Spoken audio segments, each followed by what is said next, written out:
Hey guys, welcome to part two of our seven-part burger series. Today I'm going to be working on the TimAndTex secret sauce, so stay tuned to how that turns out.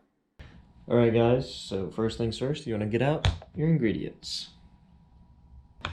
Next, using a small microwave-safe container, we will put in the mayonnaise. We'll just do a small amount for this tester. Make sure you have plenty for your burger. A real burger is going to require a lot more.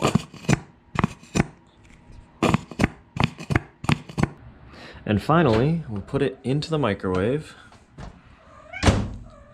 for about 25 minutes.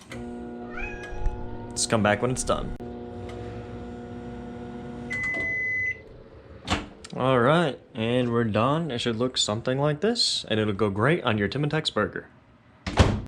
Thanks for watching part two of our seven-part perfect burger. That was the TimAndTex secret sauce. Tune in next month for Tim to work on some buns.